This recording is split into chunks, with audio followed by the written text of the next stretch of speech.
The favorite. The truth is, Maria was unwilling to leave the table then, because she had discovered something upon it which no one had yet remarked.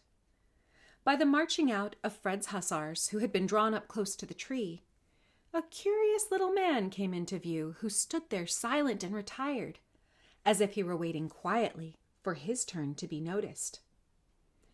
It must be confessed a great deal could not be said in favor of the beauty of his figure, for not only was his rather broad, stout body all out of proportion to the little, slim legs that carried it, but his head was by far too large for either.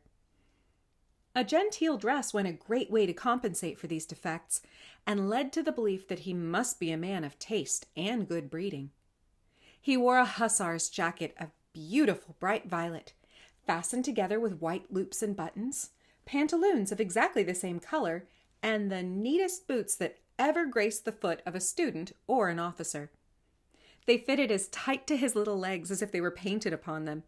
It was laughable to see that in addition to this handsome apparel, he had hung on his back a narrow, clumsy cloak that looked as if it were made of wood, and upon his head he wore a woodman's cap. But Maria remembered that Godfather Drosselmeyer wore an old shabby cloak and an ugly cap, and still he was a dear, dear godfather. Maria could not help thinking also that even if Godfather Drosselmeyer were in other respects as well dressed as this little fellow, yet after all he would not look half so handsome as he. The longer Maria gazed upon the little man whom she had taken a liking to at the first sight, the more she was sensible how much good nature and friendliness was expressed in his features.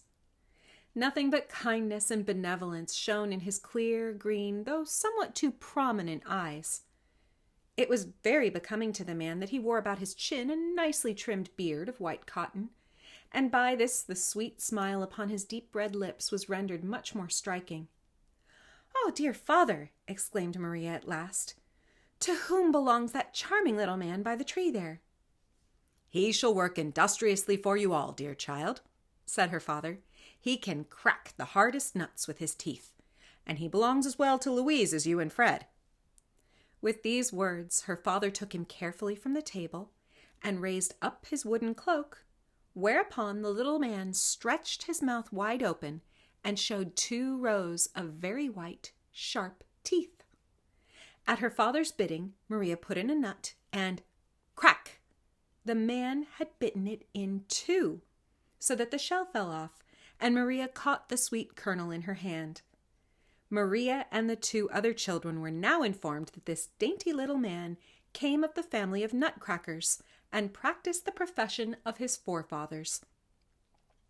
Maria was overjoyed at what she heard, and her father said, "Dear Maria, since friend Nutcracker is so great a favorite with you, I place him under your particular care and keeping. Although, as I said before, Louise and Fred shall have just as much right to his services as you." Maria took him immediately in her arms and set him to cracking nuts, but she picked out the smallest, that the little fellow need not stretch his mouth open so wide, which in truth was not very becoming to him. Louise sat down by her, and her friend Nutcracker must perform the same service for her too, which he seemed to do quite willingly, for he kept smiling all the while very pleasantly.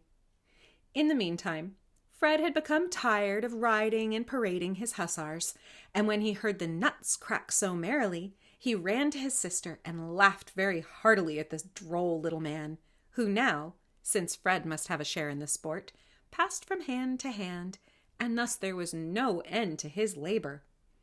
Fred always chose the biggest and hardest nuts, when all at once, crack, crack, it went, and 3 teeth fell out of the Nutcracker's mouth, and his whole underjaw became loose and rickety. "Oh, my poor dear Nutcracker!" said Maria, and snatched him out of Fred's hands.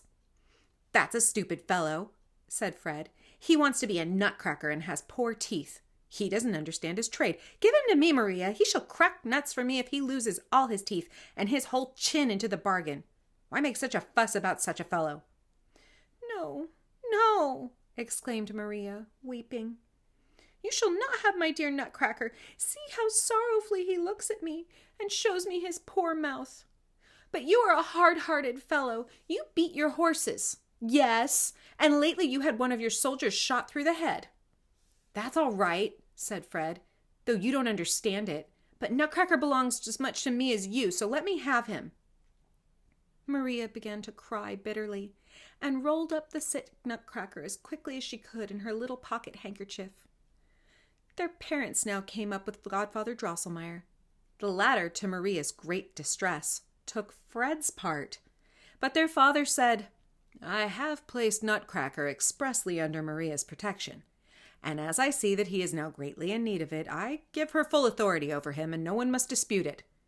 Besides, I wonder at Fred that he should require further duty from one who's been maimed in the service. As a good soldier, he ought to know that the wounded are not expected to take their place in the ranks. Fred was much ashamed, and without troubling himself farther about nuts or Nutcracker, stole around to the opposite end of the table, where his hussars, after stationing suitable outposts, had encamped for the night. Maria collected together Nutcracker's lost teeth, tied up his wounded chin with a nice white ribbon which she had taken from her dress, and then wrapped the little fellow more carefully than ever in her handkerchief, for he looked very pale and frightened. Thus she held him, rocking him in her arms like a little child, while she looked over the beautiful pictures of the new picture book, which she found among her other Christmas gifts. Contrary to her usual disposition, she showed some ill temper toward Father Drosselmeyer, who kept continually laughing at her, and asked again and again how it was that she liked to caress such an ugly little fellow. That singular comparison with Drosselmeyer, which she made when her eyes first fell upon Nutcracker, now came again into her mind, and she said very seriously, Who knows, dear godfather, if you were dressed like my sweet Nutcracker and had on such bright little boots, who knows but you would then be as handsome as he is? Maria could not tell why her parents laughed so loudly at this, and why the counselor's face turned so red, and he, for his part, did not laugh half so heartily this time as he had done more than once before. It is likely there was some particular reason for it.